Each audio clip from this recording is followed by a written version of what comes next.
2005 through 2012 Nissan Pathfinder with the 4.0 liter engine, spark plug replacement. I'm Brian Eslick from How to Automotive. I'm going to walk you step by step through the process of changing out the spark plugs. Before we get started, I wanted to share with you the parts you're going to need to get. You're going to need the spark plugs, and you're going to need an intake plenum gasket or O-rings. I will link them all up in the description. That way, if you need to pick them up, you can find those there. So 3 of the spark plugs are buried underneath the intake plenum here. It's not that difficult to take off. I'm going to walk you step by step. First thing we're going to do is take the top engine cover off. There's a couple 10mm bolts you're going to remove. Now that we've removed the top engine cover, the next step is going to take the air cleaner assembly here off. So you're going to loosen up the clamps at the throttle body. You're going to loosen up the clamp at the air box itself.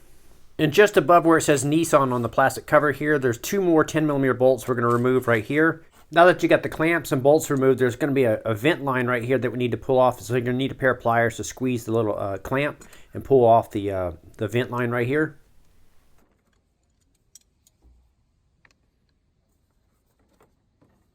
So now you need to remove the throttle body, and we're going to take all 4 of the fasteners off, but we're not going to unplug it. We're going to leave everything connected to it. Just take the fasteners off.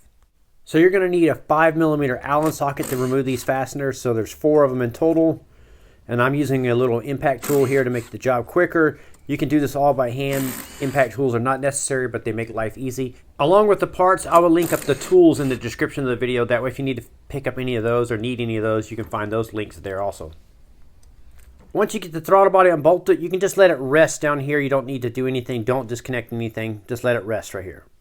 So we need to unplug this vacuum switch right here. It's right next to the little vacuum storage canister. Once we get that unplugged, then we're going to take the vacuum storage canister bolts off, and we're going to leave the lines hooked up to it. We're just going to remove the 2 or the 1 bolt here, the 12mm bolt.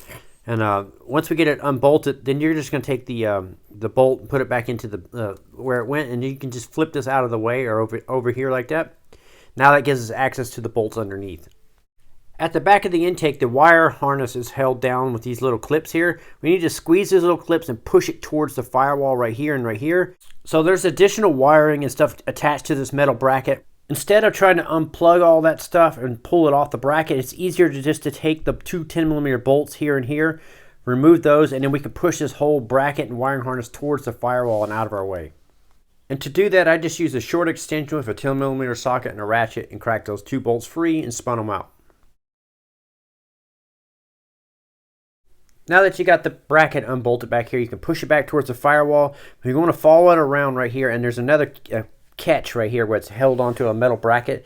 And you're going to use a little flat blade screwdriver. You can put it in between here and give it a little pry. There's a little tab you can pry, and you can pull it off, or you can go on the side of it right here and push the little tab in right here on the side, and then you can lift the wiring harness off the little bracket right here. Now it's got a lot of slack in it, and you can push it towards the firewall and out of your way. Now right here at the back of the intake runner here, we can unplug this vacuum line here, pull the clamp off, and pull the hose off. You want to be careful not to cock it sideways or anything. This is made out of plastic. You can break that nipple off, and if you do, you have to replace the whole manifold. Now right here, there's a support bracket we need to unbolt. So there's 2 12mm bolts we need to get to, one in the front and one in the back, right back here. And we're going to take those 2 off.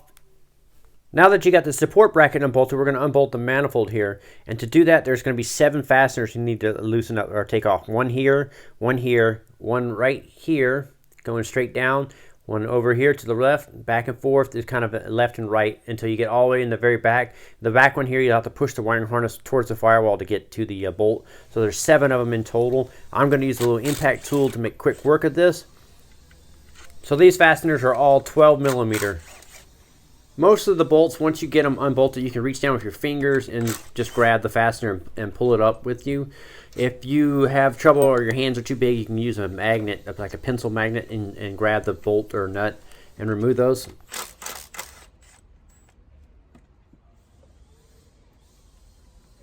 The inside fasteners, I had to use a longer extension to get to the inside ones, and then the one in the very back, I had to switch to a shorter extension and use a hand ratchet to get the very last bolt out.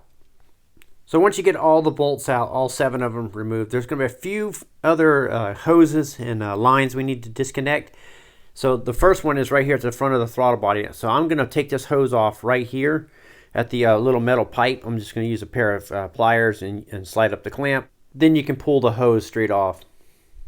So once you get this hose removed, now you can take the manifold and start lifting it up and pulling it towards you, towards the front of the radiator, and start working it out. There's going to be a few other things hooked up in the back, but it's a lot easier to get to them when you pull the manifold forward like this. Now that the manifold is pulled forward, we got access to the vacuum hose right here in the back. You'll need a pair of pliers to pull the clamp off, and then you can pull the hose off the back.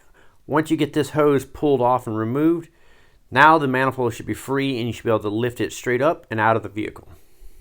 So now while I'm working on this, to prevent anything from falling down into the intake, I take rags and I stuff it in the ports.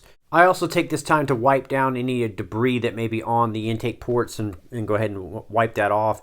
You just want to make sure that you're not wiping the dirt into the engine. You want to wipe it away from the hole. Once you got it cleaned off, you can take some rags and put them over the ports. That way no more further debris can possibly fall in there. So you want to protect the lower half of the engine by placing the rags over the ports. So now on the driver's side, I'm going to unbolt all three of the coils, ignition coils, removing the 10mm bolts holding it down. I'm also going to lift the coils up and out. If I can, I'll leave them connected. If they're giving me trouble, I'll disconnect the connectors by squeezing the tabs and pulling them off. But a lot of times you can just lift these straight up and tuck them off to the side. And we're going to do that for both sides, left and right side of the engine. To make quick work of that, I'm using my M12 ratchet here. To remove all these fasteners with basic hand tools is very time consuming. That's why I choose to use power tools. It's not necessary, but it definitely makes life easier. So once you get the ignition coils unbolted, you can pull them straight out. If you disconnected them, you can pull them out and set them aside on your bench. Or if you choose, you can leave the electrical connectors connected to it. The wires are long enough where you should be able to lift them out like this and just kind of tuck it up on top of the cover there, and then now you can get to the spark plugs and get to them, and then when you go to put them back in, you just lift them off the manifold and put them right back onto the ports. And if you look here in the back one, you have to kind of push the heater hoses a little bit and kind of twist the coil left and right to kind of get it to come out, but with the wire connected, it's still long enough and you still have enough room to get it out and just set it up here on top like this. So you're going to do this for both left and right side. So you're going to go ahead and remove the coil bolts on the passenger side, and then take the coils out and do the same thing, set it on top. I like to leave them in because there's less chance of a connection problem, possible misfire after you're done. So I like to leave them connected. That's why I just pull them up and set them on the top like this. Now that you got all the ignition coils removed, you want to make sure that there's no oil leaks in the tubes here from the valve covers.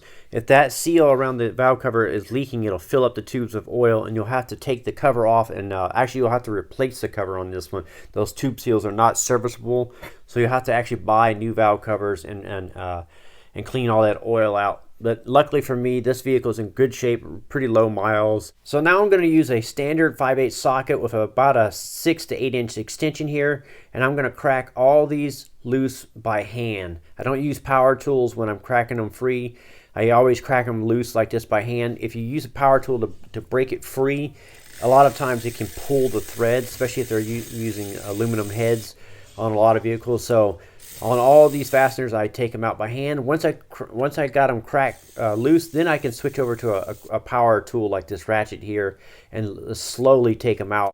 To the last spark plug on the driver's side back here, you're going to need a short extension like this, maybe even a couple extensions. Put them in there, one end at a time, like this, like I'm doing here, and then you can get the spark plug out because the hoses and stuff are kind of in the way. So now we're going to prep our brand new spark plugs. These NGKs are the exact factory replacement spark plugs. So if you take a look at the spark plugs, there's no anti-seize or anything on the original threads. They come with a special coating already applied onto the threads to help the spark plug ground to the cylinder head. And if you put anti-seize, it interferes with the grounding. Now these spark plugs already come pre-gapped from the factory, but you want to double check them. They're supposed to be set at 1.1 millimeter or 43 thousandths. So you want to check it with a spark plug gapper. You want to be very careful if you have to gap it, or I actually recommend if they're bad or the gap has been compromised to actually return it and get a new one. The electro is very fine, and if you try to gap it, a lot of times it actually damages the spark plug. So I recommend if it's damaged, get a new one. Now you can take your spark plug and run them down into the cylinder and start them by hand. I recommend you start all of them by hand. Do not use any power tools to start spark plugs. Start all 6 of them by hand. Once you got them all 6 started and run down until they're snug, you can switch over to a torque wrench like this, and as you torque it down, you'll feel the little crush washer on the spark plug crush, and then you want to torque it down to 15 foot-pounds is the final torque on it. So you'll feel the crush washer crush down, and then the final torque will be 15 foot-pounds. So you're going to do this for all 6 of the spark plugs. So now you can take all 6 of the ignition coils and go ahead and reinstall them. Once you got all 6 of the coils installed, you can go ahead and start the bolts. I start all of them by hand. I don't like to use power tools to start fasteners. You know, you get yourself in trouble doing that. So I just start them all, a couple threads by hand, and then once they're all started by hand, then I switch over to a ratchet like this and run them in until they're snug. So I run them in until they're snug and about a quarter turn more, and that's good. So now that the spark plugs and coils are reinstalled, we can go ahead and pick out the old gaskets from the manifold and reinstall our new gaskets onto the ports here. And also, while we are at it, I recommend you go ahead and clean the throttle body. We already have it off, so go ahead and clean it out and get it nice and clean. After that, we're going to take the manifold and we're going to lower it back down into position. You want to start the vacuum hose right here first. It goes on the port back here. So you want to make sure you start that one first. Also, if you watch how I lift the harness up here with the metal bracket, you want to make sure that's lifted up because that goes on top of the manifold. So you want to lift it up, and then you want to slide the manifold in. And once you got it slid in there about 75% of the way or so, then you can go ahead and reach back in the back and start the vacuum hose. So as you can see here, I got it angled in there. I'm starting the hose. So I've pulled the hose onto the port. Go ahead and put the clamp back on. We'll deal with this stuff here in a second. After you got that hooked up, now you can take the manifold and put it back over the ports and install it the rest of the way. So you're going to make sure that there's nothing pinched underneath there. Take a close look and take your time pushing the wiring harness and maneuvering it the way you need to get it. And then once you get it all situated, then you can just drop the manifold straight down onto the little studs there, just like this. So now you want to give a quick little look, make sure that nothing got pinched underneath the manifold or none of the gaskets fell off. And then you can come around here and go ahead and start the hose here and put the clamp on here. Now we can go ahead and start all the fasteners by hand. So I recommend starting all the bolts by hand, including the ones over here on the side here, the side brackets here. And that way you leave everything loose until all the bolts are started. Once they're all started, now we can take the bolts and run them down until they're snug. So we're just going to run them down until they're just touching. So I started in the middle and I ran the fasteners down at a really slow pace because the torque is really low on this. So I started in the middle, ran the fastener down and just until it basically touched. And then I went in a crisscross pattern. So now I went on the opposite side here and I'll run this one down. And then I'll just go back and forth working left, right, until all the fasteners are run down until they're just barely touching, and then we'll switch over to a torque wrench and we'll torque all this down. I started right here in the middle and I'm torquing this down to 11 foot-pounds. Then I'll go on the inside here and I'll torque the next one, and then I'll go left and right. So I'm gonna go in a crisscross pattern, kind of a star pattern, like when you're doing your lug nuts on a car, like that, until all the bolts are, all 7 of them are secure. Then you can go ahead and mount the metal bracket back here in the back, put the 2 bolts in and tighten those up, and put the wire loom back into the bracket.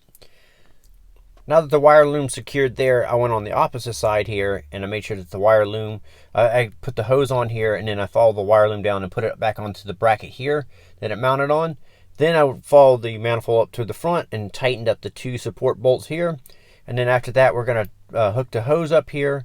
And then we're going to take out our gasket here and swap it out with a new one. And then we're going to put the throttle body on and bolt it up. You can torque the throttle body down to 11 foot-pounds. After that, we're going to take the vacuum storage canister here. Go ahead and bolt that back up right here with the 12mm bolt. And then we're going to plug the electrical connector for the vacuum switch. We'll plug that back in.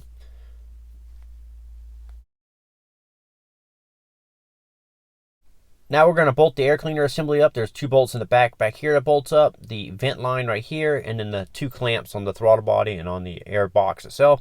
Have those all tightened up. Once you get that all tightened up, then you can take the top engine cover. It has this rubber grommet right here. It's going to mount on this stud right here. So you line it up with that stud, then you press it down, and then you start the 2 bolts in the front. After you secure the cover, you're ready to start the vehicle up and make sure everything is running smooth. I will link up all the parts and tools that I use in this video in the description. I'm Brian Eslick from How to Automotive. I'd like to thank you guys for watching, encourage you to subscribe, invite you to head over to the howtoautomotive.com website for more valuable videos like this. Thank you again for watching.